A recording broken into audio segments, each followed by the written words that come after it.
तो दोस्तों, मैं पहला वीडियो अपने चैनल पे चलती का नाम गाड़ी पे ओनरशिप रिव्यू हम लेंगे। और पहला ओनरशिप रिव्यू मैं अपनी ही गाड़ी का दूंगा। मैंने मई 2023 में इस चैनल के लिए ही ये गाड़ी परचेज़ करी थी, नेक्सॉन ईवी मैक्स, जो अभी तक मैं 8,200 किलोमीटर गाड़ी चला चुका हूँ। और आप यकीन मानिए कि इसका मुझे प्लस माइनस सब कुछ मुझे पता लग गया है। मैं इस वीडियो में ये भी बताऊंगा आपको कि क्या गाड़ी लेनी चाहिए या नहीं लेनी चाहिए। तो मैंने वो सारे क्वेश्चंस इकट्ठे किए हैं, क्वेरीज इकट्ठी की हैं, और इसमें मैं अपने बेटे की हेल्प ले रहा हूँ। वो क्वेश्चन पूछेगा और मैं इसका रिप्लाई करूँगा। यस, पहला क्वेश्चन बताइए। आपने ईवी क्यों ली? मतलब आपका मेन रीजन क्या था ईवी लेने के पीछे? तो मैं पहले भी बता चुका हूँ, ईवी हमारा फ्यूचर है। आने वाले टाइम तो ईवी का ही है। ईवी के साथ में और अदर फ्यूल, अदर ऑप्शंस होगा। जैसे मैंने पहले भी बात की फ्लेक्स फ्यूल के बारे में, अपने जो रोड ट्रांसपोर्ट मिनिस्टर हैं वो काफ़ी अक्सर हैं, वो काफ़ी इसके ऊपर R&D कर रहे हैं। बट कुल मिला के हमें पेट्रोल डीजल को तो छोड़ना ही पड़ेगा, स्पेशली डीजल को तो। और 2027 के बाद तो मुझे नहीं लगता कि हमारी डीजल की गाड़ियाँ आएंगी। तो हम 2 साल बाद या 5 साल बाद लेंगे। मैंने आज ही ले ली और लोग काफ़ी यूज़ कर रहे हैं इस गाड़ियों को। ईवी से रिलेटेड गाड़ियाँ लोग पहले से यूज़ कर रहे हैं। तो मेरा पर्सनली ये पर्पस था कि अगर मुझे तो गाड़ी लेनी थी, मैं पेट्रोल की लेता या डीजल की लेता, तो मैंने फ्यूचर को देखते हुए ईवी ली है। अच्छा, आपका मॉडल कौन सा है, कितनी चल गई और आपने डिलीवरी कब ली? मैंने डिलीवरी ली है ये मई 2023 में, और ये मैंने 8,200 किलोमीटर चला दी है। और मेरा मॉडल जो है वो 2023 का है। अच्छा, अभी तक आपका एक्सपीरियंस कैसा रहा ईवी के साथ? अभी तक का मेरा एक्सपीरियंस फैंटास्टिक, एकदम बिल्कुल बहुत ज़बरदस्त वाला रहा है। यस, आपको तो पता ही है, मेरे पास पहले टाटा हेक्सा थी, वो भी बहुत अच्छी गाड़ी थी। और मैंने साथ में ये एज ए सेकेंडरी कार सोच के लिया था कि ठीक है, एक गाड़ी और ले लेते हैं, सेकेंडरी कार हमें ज़रूरत भी है। और कहीं मैंने सुना था कि EV can not be A primary car. तो लेकिन जब मैंने इसे चलाया और मैं 2 महीने तक टाटा हेक्सा को मैं ऑन भी नहीं कर पाया था, मैंने इग्निशन भी ऑन नहीं किया। रीज़न क्या है कि आप जब भी चलने का सोचते हो तो आपको एक कंफर्टेबल कार चाहिए जिसमें वाइब्रेशन नहीं है, जिसमें नॉइज़ नहीं है और चलने में स्मूथ है। तो इसी वजह से मैंने अप्लाई किया। अच्छा, कुछ ऐसी चीज़ें जो आपको इस कार के बारे में अच्छी लगी हों जो आप शेयर कर सकते हैं? यार, अच्छी तो मैं पहले भी बता चुका हूँ। गाड़ी के बिल्कुल एकदम साइलेंट मोड है और कोई वाइब्रेशन नहीं है, नॉइज़ नहीं है। आपके एसी की जो एयर है वो उसी की नॉइज़ आती है, आपको गाड़ी की कोई नॉइज़ नहीं आएगी। वाइब्रेशन, एक जरा सी भी वाइब्रेशन इस गाड़ी में नहीं है। गाड़ी का जो पिकअप है बहुत हाई है, टॉर्क बहुत हाई है। 140 हॉर्स पावर का इसमें मोटर लगा हुआ है, 40 किलोवाट की इसमें बैटरी लगी हुई है। तो सारी चीज़ इसमें मुझे तो बहुत अच्छी लगती हैं, एक्सेप्ट 1 और 2 थिंग्स। कुछ ऐसे पॉइंट्स या फीचर्स जो आपको इस कार के बारे में अच्छे नहीं लगे? हाँ, 1-2 पॉइंट ऐसे हैं जो मुझे टाटा नेक्सॉन के, मैं अभी क्योंकि टाटा नेक्सॉन का रिव्यू दे रहा हूँ तो मैं टाटा नेक्सॉन के बारे में ही बताऊँगा। जो मुझे अच्छे नहीं लगे इसमें पॉइंट है इसमें जो ये इन्होंने सनरूफ दी है। अगर नहीं देते तो कुछ बड़ी बात नहीं थी, क्योंकि ये सनरूफ के नाम पे ना मजाक है। बहुत छोटी सी सनरूफ इन्होंने दी है नाम के लिए कि हाँ हमने सनरूफ दे दी है, हमने एक टिक मार्क करने के लिए उन्होंने सनरूफ दे दी है। अदरवाइज जैसे और भी गाड़ी हैं, MG की जो ZX है उसके अंदर पैनोरामिक सनरूफ है, वो बड़ी सनरूफ है, उसका एक पर्पज़ है, इसका कोई पर्पज़ नहीं है सनरूफ का। तो ये एक चीज़ हो जाती है। दूसरा, जो इसका पेंट क्वालिटी है उसमें मुझे टाटा ने थोड़ी सी, इसमें मुझे ऐसे लगता है कि कंजूसी कर ली है। पेंट क्वालिटी उतनी अप टू द मार्क नहीं है जितनी की होनी चाहिए। इससे अच्छी तो मेरी टाटा हेक्सा की पेंट क्वालिटी थी, वो बहुत अच्छी थी। Okay. तो कुछ चीज़ें हैं जो है, बाकी अच्छी वाली चीज़ें बहुत ज़्यादा हैं। ओके, अब थोड़ी ईवी स्पेसिफिक बातें करते हैं। पहले ये बताइए, जैसे जब कोई ईवी खरीदने जाता है तो उसको ये डाउट आता है कि सिटी में चार्जर्स ही इतने नहीं है। तो आपको अब तक कितनी बार चार्ज करनी पड़ी है सिटी में? देखो, अगर आप सिटी की बात करोगे तो ये गाड़ी 300, 350, 350 तक निकालती है एक बार के चार्ज में। कंपनी तो इसके वैसे 450 किलोमीटर क्लेम करती है, बट प्रैक्टिकली 300 से 350 के बीच में आपकी ये चलेगी। तो अगर हम बात करेंगे कि सिटी के अंदर तो वैसी भी कोई दिक्कत नहीं है, क्योंकि आपने अगर ईवी ली है तो आपने इसका मतलब अपने घर में कुछ अरेंजमेंट सोच के लिया है कि हाँ मेरे पास इसका पावर प्लग होगा, या मैं यहाँ पे 3 किलोवाट का इसमें मैं मीटर लगाऊंगा, या मैं प्लग लगाऊंगा, या मैं 7 किलोवाट का चार्जर लगाऊंगा। तो कुछ तो आपने सोच के लिया होगा। अगर आप अपने घर से ही चार्ज करते हैं, अगर मैं खाली मैक्स की बात करूं तो एक दिन में कोई भी 300 किलोमीटर गाड़ी नहीं चलाता। आपकी 100 किलोमीटर चलेगी, 50 चलेगी, हद से ज़्यादा आप 150 चला दोगे। तो अगर आपने ये मैक्स वाली गाड़ी ले ली है, वो तो कोई भी दिक्कत आनी ही नहीं है, क्योंकि आपको इसका 2 या 3 दिन बाद ही चार्ज करने का टाइम मिलेगा। अगर मैं बात करूं नेक्सॉन प्राइम का या और भी जो छोटे मॉडल हैं जो 200 सवा 200 किलोमीटर चल जाती हैं, तो सिटी के लिए तो वो भी बहुत अच्छी गाड़ी हैं, क्योंकि आप एक दिन में 100 किलोमीटर 200 किलोमीटर बहुत कम चल पाते हैं। तो सिटी में तो कोई दिक्कत नहीं आएगी इसकी। ओके, तो आपको कितनी रेंज मिलती है ऑन एन एवरेज?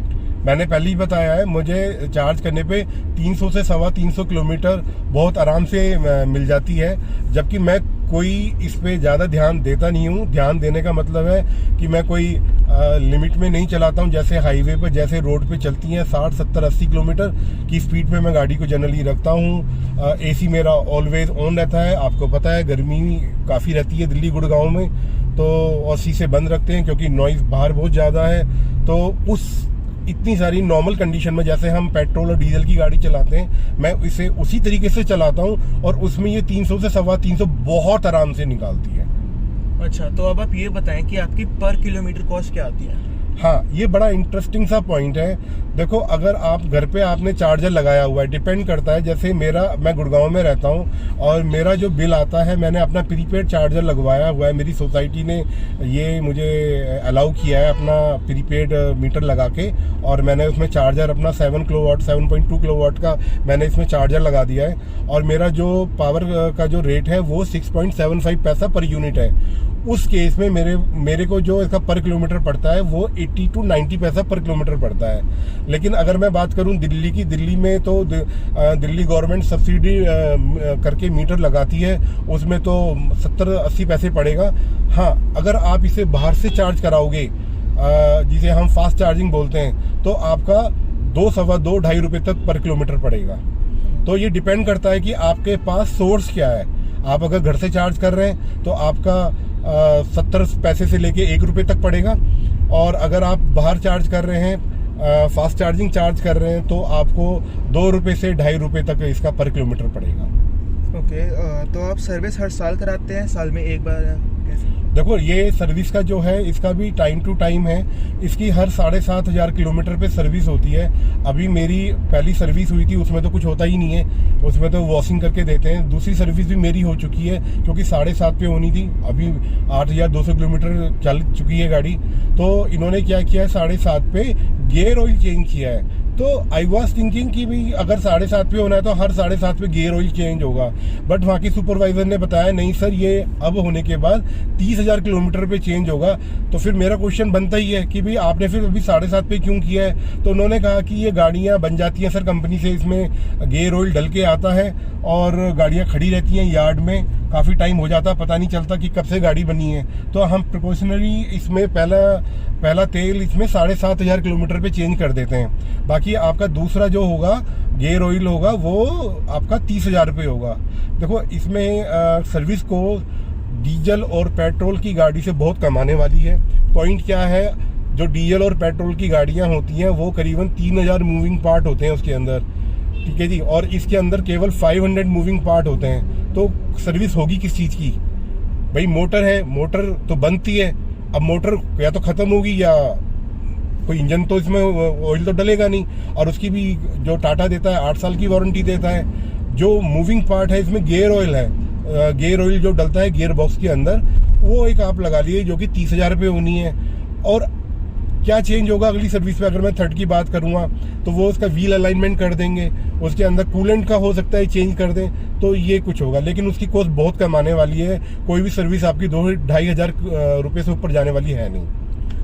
अब मैं आपसे एक चार्जर रिलेटेड सवाल ही पूछ रहा हूँ। जैसा आपने पहले बताया कि सिटी में आपकी इतनी कॉस्ट नहीं आती है चार्जिंग की, आपका हाईवे पे एक्सपीरियंस कैसा रहा है? देखो मैं आपको सही से बताऊंगा, मैंने अभी तक हाईवे बहुत ज़्यादा यूज़ किया नहीं है। मैं केवल 150 किलोमीटर दूर अपने नेटिव प्लेस हापुड़ यूपी में गया था, तो वहाँ पे मुझे चार्जर की ज़रूरत ही नहीं पड़ी क्योंकि मेरी गाड़ी की रेंज पहले से ही बहुत ज़्यादा है। हापुड़ मेरे घर से 105 किलोमीटर पड़ता है, आना जाना 210-220 किलोमीटर पे मैं वापस आ चुका था, और मेरी गाड़ी की रेंज ही वैसे 300-350 है। बट मुझे ये पता है कि अब मैं इससे आने वाले टाइम में आपको देखने को मिलेगा कि मैं इससे हाईवेज करने वाला हूँ। बहुत जल्दी में ही मैं शायद एक शिमला का टूर करूँगा और फिर अमृतसर का, ये 2-3 बड़े टूर मैं करने वाला हूँ। मेरा मानना ये है, मेरा प्रैक्टिकल नहीं है, मेरा मानना ये है कि अगर हम प्लानिंग करके जाएंगे तो इस गाड़ी से हम कहीं भी जा सकते हैं। ऑलरेडी कुछ लोग K2 के कर चुके हैं, कन्याकुमारी टू कश्मीर कर चुके हैं, कश्मीर टू कन्याकुमारी कर चुके हैं। तो